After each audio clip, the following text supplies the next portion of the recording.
Hey 8th graders, today's lesson is 2.3 light waves. Our last lesson was 2.1 and 2.2, and basically what we looked at in that is, are there different types of light? And how are these different types of light different? So we're really going to get into that concept a little bit more and kind of answer the question, why are there different types of light? So if we're comparing like a light bulb and the sun, we obviously know that they're not the same. They don't have the same effect, but why is that? What's specific about those light waves that make them different? And have different effects based on the energy they carry. So your learning targets for today, I can identify different types of light, and I can define how wavelength changes with different amounts of light. So to start off today, you guys should have added some vocab into your OneNote and a key concept or two. So you guys should have added wave and light to your vocab, as well as wavelength, which we'll talk about here in a second. So wave is a pattern that describes how energy is carried from one place to another, and light is a type of wave that carries energy from one place to another, even through empty space. Okay, you guys should have added those two vocab words, and then key concept 6 and 7. Key concept 6 says a light source can emit more than one type of light. So you guys saw yesterday with the sun that there was several types of light, including visible light, like all the spectrum of the rainbow, UV light, gamma rays, X-rays, radio waves, so tons of different type of light that we see in sunlight, okay, versus just the light bulb only has a few.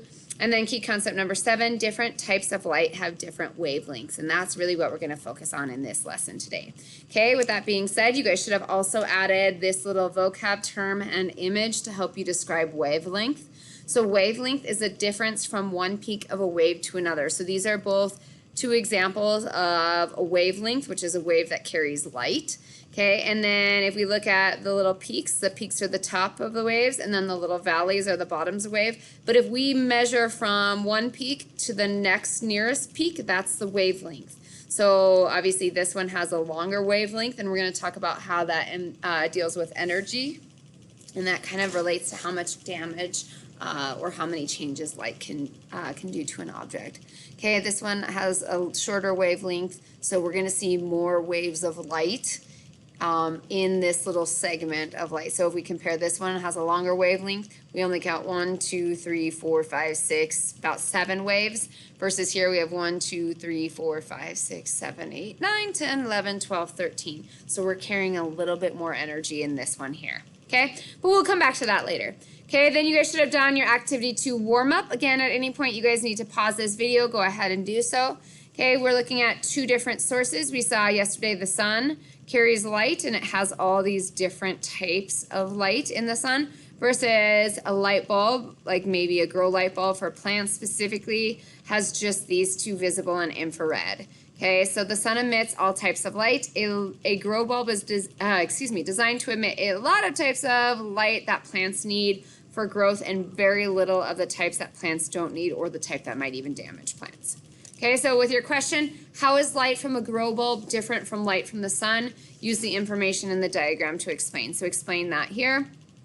Okay, and then again, if you need to finish the OneNote or the warm-up, go ahead, pause this video right now and do so. And if not, we will move on to activity 3. So on activity 3, you guys have a link to read the article Harvesting Sunlight. So go ahead, right-click that link, and then you guys will open up this article here, Harvesting Sunlight. Go ahead and read that. Remember, our agreement is that if you guys do a really good job reading, you don't need to highlight or annotate, so keep that in mind as you guys read this. You guys can also listen to it right here. Okay, so go ahead, take a second, read that article, and as you guys read, keep in mind you have some questions to answer. So do plants absorb all types of lights? You guys will come back and circle yes or no. Okay, what is one type of light that can be used for photosynthesis? So find one and circle it. Which type of light causes damage to plants? Go ahead and circle one there, or any types that you guys read about. And again, pause this video, read your article, answer those questions through slide 9. And when you guys are all done, come on back. All right, so you guys just completed your activity 3 read. We're going to go ahead and move on to the sim. So here's your link for the sim right here. So go ahead, open that link up. When you guys get into it, go ahead and change your light source to custom wave. It should be the last option under light source for you. And take a few minutes to explore the custom wave. So again, we find it right here. You guys can go ahead and figure out how to use that custom wave. Once you guys are done exploring that, go ahead and come on back. So pause this video and explore. All right, let's go ahead and move on with the sim. So you guys have had a couple minutes to figure out how to use the custom wave. In this sim mission, you guys will create different types of light. So you guys will be kind of messing around with that custom wave feature to design different types of light. So mission, use what you've learned from the Harvesting Sunlight article to create 2 different types of light that may have different effects on plants. So again, you guys have to finish the last section first before you guys do this sim part here. Okay, as you complete the mission with your partner, you guys will just be working on your own, especially at home. As you complete the mission with your partner, pay close attention to what makes types of light different from one another. So make a custom wave and adjust its property. Open the Light Wave sim, choose the custom light source, and then press Edit Wave. So I will be right here, okay? And adjust the amplitude. So the amplitude is basically how tall that wave is. So these have lower amplitudes, and as we increase the height, that's gonna have a higher amplitude. Okay, so adjust the amplitude by dragging the vertical arrows up and down. Notice how the light wave changes. So you guys will drag these to change your amplitude. Okay, and adjust the wavelength by dragging the horizontal arrows left and right. Notice how the wave changes. So you guys will use these 2 arrows right here to change the wavelength. Remember, the wavelength is the distance from one wave to the peak of the next wave. Okay. And then your mission is, you have actually 2 parts to this mission, and you guys will see partner A and B, but again, you guys will just be working on your own. So the first part of your guys' mission is to create, right here, create a type of light that will cause a plant to photosynthesize. So basically, you guys want to see growth in that plant.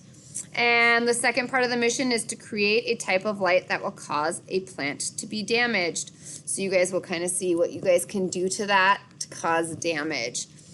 Excuse me. Return to the Amplify Science screen. Press the back button to view Harvesting Sunlight. So again, if you guys need to refer back to the article above, go ahead. Use the articles as a reference for what type of light causes these changes to plants. So if you need to, go back to that Harvesting Sunlight article, read it a little bit more closely, and figure out what change you guys need to make to cause a plant to photosynthesize. And same, read back to figure out what type of light causes a plant to have damage and how you guys can change your amplitude or your wavelength or both. Okay, so use the articles as a reference for what types of light can cause changes to plants. Return to the sim and adjust the amplitude and or wavelength, so you guys might need to do both, until you have created a type of light that can cause a plant to photosynthesize or be damaged. Press confirm and turn on the light. Okay, drag the plant to the testing area and press inspect to observe the results. Obviously, if you guys don't get those changes to the plant that you need, then you need to go back into your edit wave and figure out correctly, or go back to your Harvesting Sunlight article to figure out what you need to do specifically. Complete the statement and answer the questions below. So blank causes the light to change type. You're going to choose either changing amplitude or changing wavelength. Okay, and then what type of light did you make? Okay, you guys will tell me what type of light specifically that you guys made. It'll show you in the sim. And then, did the light you made cause photosynthesis or damage? So you guys will kind of highlight that. Okay, once you guys are done with the sim, you guys will go ahead and go on to activity 4. Sorry, here we go. All right, so you guys should have just completed the sim. Now we're going to go ahead and watch this video. Normally I get these videos on YouTube, but I couldn't find this one. So a little bit different instructions for today. You guys will need to right-click this shape of waves, and it's actually going to take you guys into Amplify. And then from there, you guys will find digital resources and find video, the shape of waves. You guys can open that and then hit play and watch this video, the shape of waves. So go ahead, take a second, pause this video to watch this video, and when you guys are done, come on back. All right, this video really is a good explanation of wavelength and amplitude and how that affects light. So make sure if you watch that. Oops. Okay. So moving on, you guys have a little homework today. So again, especially with what you guys learned in that video, make sure you watch it. Okay, you guys will need to take a look at the diagram below and observe the waveform and effect for light source 1. So you guys will take a look at what that wave looks like what the wavelength and the amplitude look like for light source 1, and then what effect it had on the object it was shining on in light source. And then same thing for light source 2, check out the effect that you guys will see for light source 2, and then decide which waveform, again we're looking at wavelength and amplitude, could represent the light emitted by light source 2. Consider the following questions to help you decide. Is light source 2 emitting light that is the same or different than the type of light emitted by light source 1? So do they have the same effect? If they do, then maybe they do have the same waveform. Okay, how do you know? And then which types of light, A, B, or C, have the same wavelength as the type of light emitted from source 1? So really focus in on that wavelength. That wavelength has a lot to do with the effect that that light causes. So which have different wavelengths. So here's your guys' image. Here's light source 1. You guys can see kind of what the wavelength looks like. Okay, you guys can see what the amplitude or the height of that wave looks like. And in light source 1, that causes warmth to the object. Okay, on light source 2, we're causing damage to the object. So do you guys think that if it causes damage, it's going to have the same wavelength as up here? Okay, how might it look different? How might the amplitude be different? So really pay attention to those. And basically what you guys are going to choose is from A, B, and C, which one is probably the correct wave to describe the light source that does damage. Okay, so you guys will circle your answer here, A, B, or C. Again, your options here, A, B, or C. Okay, once you guys are done with that, you guys can go ahead, or excuse me, take a second, pause this video to complete slides 15, 16, or 17. And once you guys are done with that, we'll go ahead and move on to 18. If you guys have time in class or time at home, whatever the case may be, you guys should read this extra credit article, Why No One in Space Can Hear You Scream, which talks a lot about sound waves, which are very similar to light waves. Okay. Again, if you guys have time in class, a lot of you guys could really use this extra credit. Quarter's almost up, the end of the year is almost over, all those things. So take care of extra credit while you guys can. And then answer these 3 questions. Why can't sound waves travel through space? What are things that sound waves can travel through? And can light waves travel through space? Explain. Finally, complete your wrap-up. Circle if you guys have any questions and type them right here. And then 4, 3, 2, 1, how do you think you did? Please make sure you guys let this save before you turn it in.